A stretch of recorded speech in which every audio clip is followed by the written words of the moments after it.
अस्सलाम वालेकुम viewers, this is Rabia Hassan, you are watching Entertainment Pakistan. आज हमने रिव्यू करना है, फिल्म का नाम है चिक्कर। 22 दिसंबर को ये रिलीज़ हुई है। It's a crime thriller, mystery crime thriller और written and directed by Zahiruddin. उनका ये डेब्यू है as a feature film maker. इससे पहले वो एडवर्टीज़मेंट के शोबे से कनेक्टेड रह चुके हैं।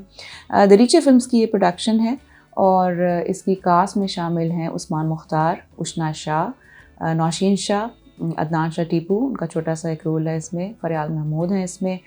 फिर सलीम राज हैं जो कि एक क्राइम रिपोर्टर का रोल प्ले कर रहे हैं। नुमान हमीद हैं और Tanveer Shah are a few of the cast member. आजकल हमारे पाकिस्तानी फ़िल्म वर्ल्ड के अंदर बड़ा ये करंट ट्रेंड चल रहा है आजकल सोशल इश्यूज़ को लेके फ़िल्में बनाने का, और इस फिल्म का भी कुछ मौजू इसी किस्म का है।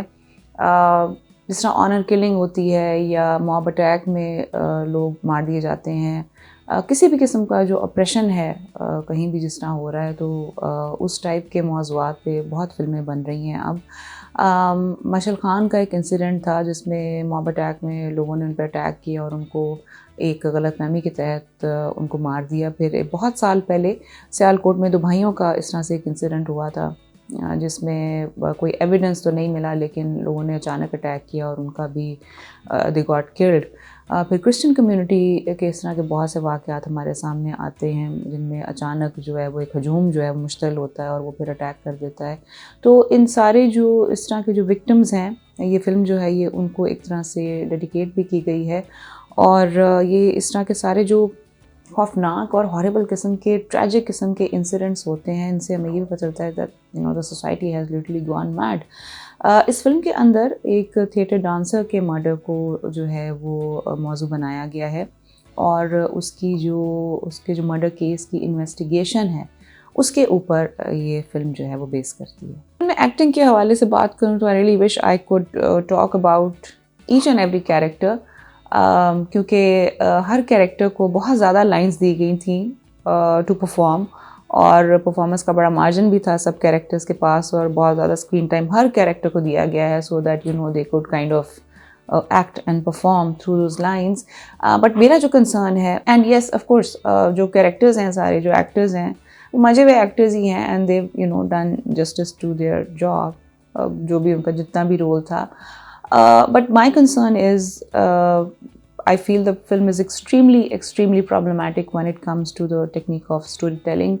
और स्टोरी टेलिंग की जब मैं बात करती हूँ तो उसमें सिनेमाटोग्राफी आती है, उसमें एडिटिंग आती है, उसमें लाइटिंग आती है, आर्ट डायरेक्शन आता है, उसमें साउंड आता है। सो ये सारी चीज़ें जो हैं, ये सारे एलिमेंट्स मिलजुल के कॉम्बिनेशन जो है इनका एक प्रॉपर वो एक अच्छी फिल्म प्रोड्यूस करता है, क्रिएट करता है। एक्टिंग भले अच्छी हो ना हो, वो सारी ओवरशैडो हो जाती है अगर ये सारी चीज़ें आपस में सही तरह से जेल ना कर रही हों। So if I have to like take this film as a case study, तो I would say it is one of the weakest films that I have seen. अगर फिल्म की पेस की ही हम बात करें तो इतनी स्लो पेस है फिल्म की कि जो मर्डर केस की इन्वेस्टिगेशन का जो प्रोसेस है उसको डेज़ पे डिवाइड किया गया है। Day 1, Day 2, Day 3 and 4 and 8 तक ये डेज़ जाते हैं, बट Day 1 से ही आपको फील होना शुरू हो जाता है कि ये एक दिन जो है वो आपको एक साल बराबर का महसूस होता है। The story just does not move forward, and this is one of a very very weak aspect of the film. Cinematography की तरफ आए तो it is one of the most important tools जो कि आपकी स्टोरी को कन्वे करने में सक्सेसफुली बहुत आपको हेल्प करता है। आपका जो है कैमरा एंगल क्या है, किस तरीके से आपने एक चीज़ को शूट करना है, वो ज़ाहिर है आपकी स्टोरी को आगे बताने में बड़ा मददगार साबित होता है। और उसके अंदर ज़ाहिर है आप किस तरह से आपने शॉट डिज़ाइन किया है, आपका फ्रेम क्या है, फ्रेम के अंदर कॉम्पोजिशन क्या है। और कॉम्पोजिशन बनती है एक ज़ाहिर है एक्टर से, प्रॉप से, लाइटिंग से, आपके आर्किटेक्चर से जो पीछे नज़र आ रहा होता है, जो भी चीज़ें हैं उनसे। There is a foreground, there is a middle ground and then there is a background. ये 3 लेयर जब आप कवर करते हैं तो फिर आपका वो फ्रेम जो है वो भरता है और वो फ्रेम के अंदर फिर एक प्रॉपर एक कॉम्पोजिशन आपकी सेट होती है।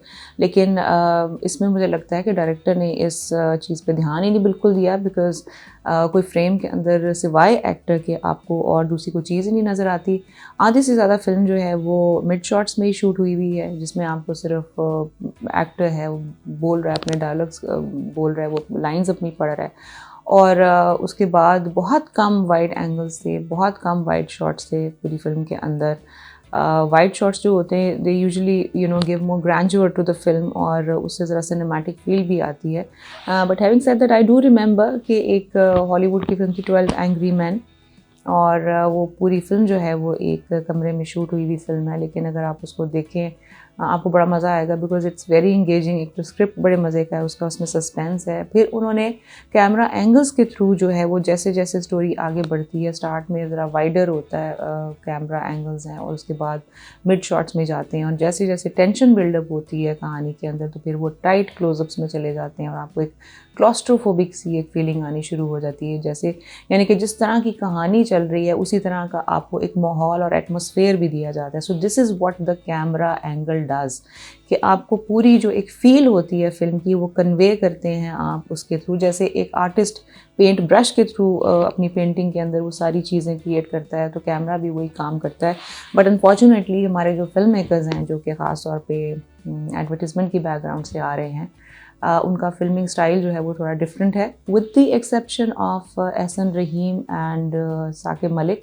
उन्होंने कुछ सक्सेसफुली अचीव कर लिया है एक फ़ीचर फिल्म का जो एक अपना एक फ्लेवर होता है। बट अदर देन मुझे लगता है कि अभी तक कोई जो टीवी से जो लोग आ रहे हैं, and of course Nadeem Baig also, लेकिन टीवी से जो लोग आ रहे हैं वो उनकी उनकी जितनी फिल्म्स हम देखें तो वो उनका स्टाइल जो है फिल्म मेकिंग का वो टेलीप्ले की तरह ही लगता है, या वो टीवी का एक मीडियम लगता है। वो फिल्म की जो एक ग्रामर होती है, लैंग्वेज होती है, वैसा नहीं लगता। So this was also one of the weakest aspects of the film. Lighting भी अगर उसकी बात करें तो इट्स आल्सो एक्सट्रीमली पुअर, बल्कि ना होने के बराबर है। लाइटिंग जो होती है वो एक सीन के मूड को इन्हांस करने में बड़ी इंपॉर्टेंट होती है। उससे फिर आपके सीन के अंदर एक वेरिएशन भी आती है कि अगर रोमांटिक मूड है या सैड है या आउटडोर है इंडोर है तो उसमें वो एक वेरिएशन आती है, लेकिन इसमें बिल्कुल लाइटिंग ना होने के बराबर है। फिर हर बात जो है वो बोल बोल के बताई जा रही है, बोल बोल के बताई जा रही है आपको। This too much information, too much repetition of information, too much exposition, endless conversations, लोग बातें करी जा रहे हैं, people are talking and talking and talking and it's going on forever. इस पॉइंट तक आपको ले जाता है कि इट बिकम्स अनबेरेबल। और आई वाज वंडरिंग कि स्क्रिप्ट जो है वो कितना लंबा होगा, कितने पेजेस पे स्प्रेड आउट हुआ होगा, बिकॉज लफ्ज़ों का एक हजूम है जो ना ख़त्म होने वाला एक सिलसिला है। Film is an audio visual medium and it's not a sermon जिसमें आप किसी भी किरदार को खड़ा करके उससे तकरीर करवानी शुरू कर दें। जो बात आप बोल के बता रहे हैं वो आप करके भी तो दिखा सकते हैं। So I think this was one of the thing that was the visual narrative जो होता है, जो विजुअली आप इंगेज करते हैं ऑडियंस को, ये भी चीज़ जो थी एक मिसिंग थी इस फिल्म के अंदर। साउंड के हवाले से बात करें तो एक दो जगह पे मुझे उसकी जो है बैकग्राउंड स्कोर की थोड़ी सी प्लेसमेंट जो है वो थोड़ी सी ऑफ लगी। there was a very powerful song जो ज़रा एंड में जाके आया था, but that was also cut short.